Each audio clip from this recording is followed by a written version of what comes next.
Before The Chase Christmas special in 15 minutes, now this Christmas Day, it's the ITV News.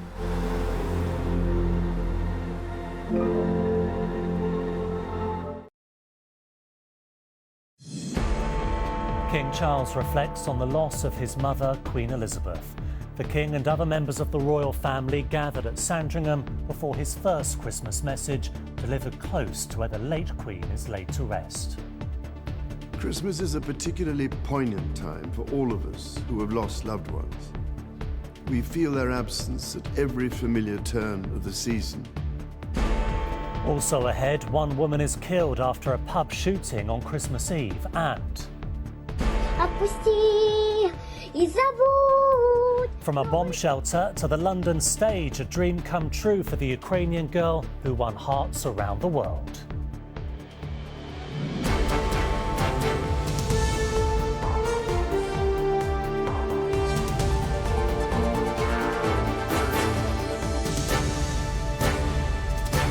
This is ITV News with Duncan Golestani.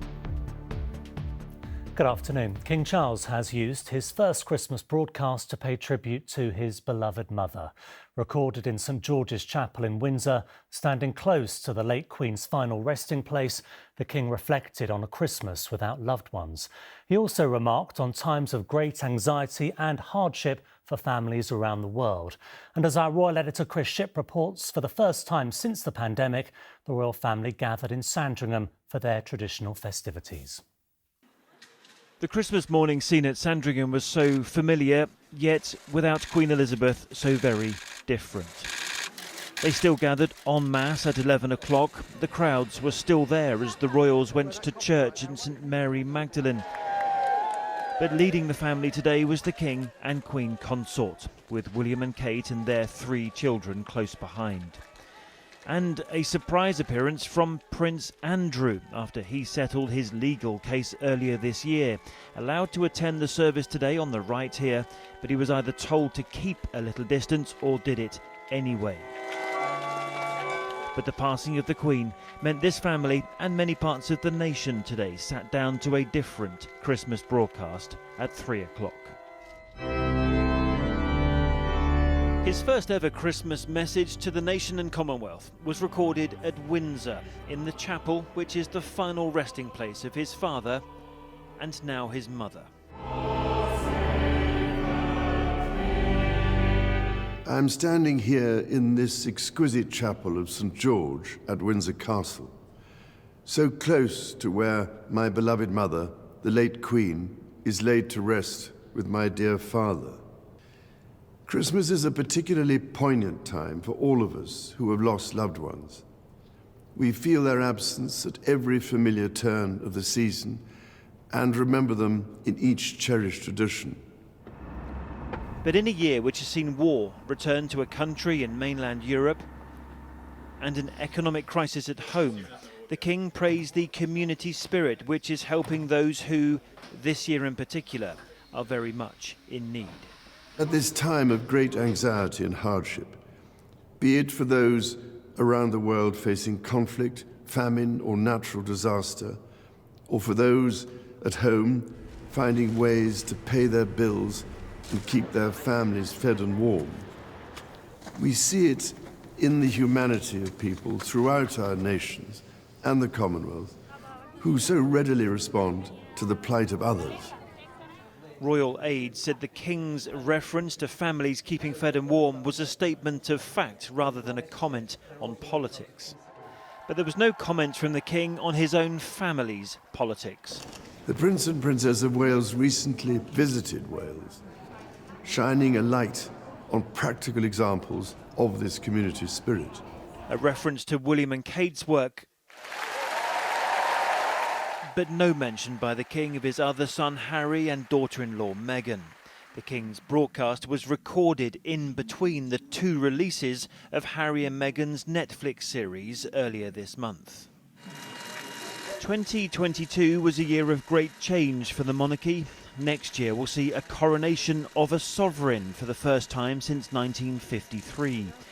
But with Prince Harry's memoirs due out in January, the peace and goodwill of the festive period is unlikely to last very long into 2023 for this royal family.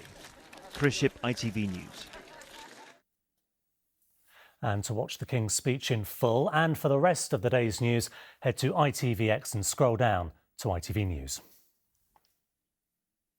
The Archbishop of Canterbury also paid tribute to the late Queen's life of service during his Christmas sermon. Justin Welby remembered those too experiencing immense hardship as a result of the cost of living crisis. And at the Vatican, Pope Francis used his annual address to declare a grave famine of peace around the world. He referred to the icy winds of war and made a plea for an immediate end to the fighting in Ukraine. Police say a woman who died after a shooting on Christmas Eve at a pub on Merseyside was probably not the intended target. 4 other men were injured when a gunman fired shots at the Lighthouse Inn. Ian Woods is in Wallasey for us now. Ian, what's the latest?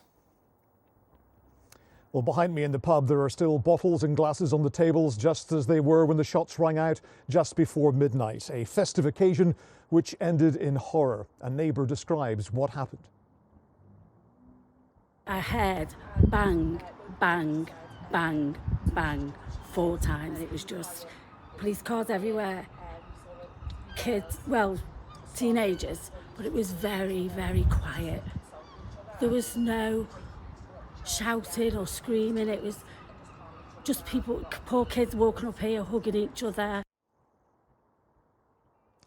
Merseyside police say they don't believe that the 26-year-old victim was deliberately targeted, but the pub was full, and the police say that the gunman's actions were totally and utterly reckless. A shocking crime made worse by the timing. Today, they should have been celebrating the joy of Christmas. Instead, they're trying to come to terms with what has happened and come to terms with the loss of a much-loved daughter and sister. The fact that this has happened on Christmas Eve makes the tragedy even more unpalatable and shows those responsible have no regard for members of the public.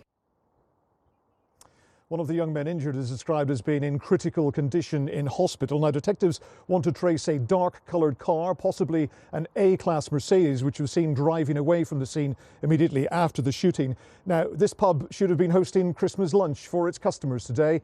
Instead, it's still a crime scene here. Ian Woods on Merseyside, thank you.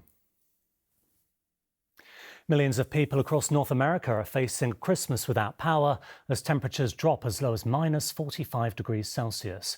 The weather event, known as a bomb cyclone, is thought to have killed at least 24 people and caused travel chaos across a vast area stretching from the Great Lakes near Canada to the border with Mexico.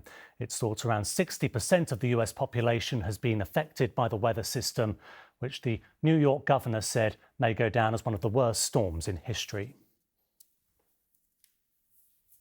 And finally, a young Ukrainian girl who won hearts when a video of her singing in a bomb shelter was shared online has received the ultimate Christmas surprise.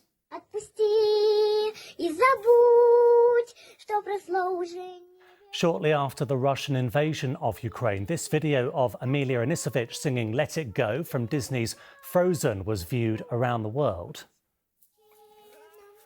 She later escaped over the border and was invited to sing the Ukrainian national anthem at a charity concert in Poland.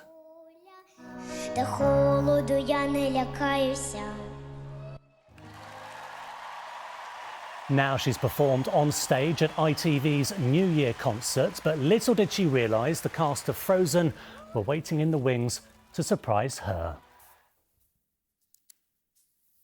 And that is it for now. We are back with the late news at 10:30. Until then, from me and all the team, happy Christmas.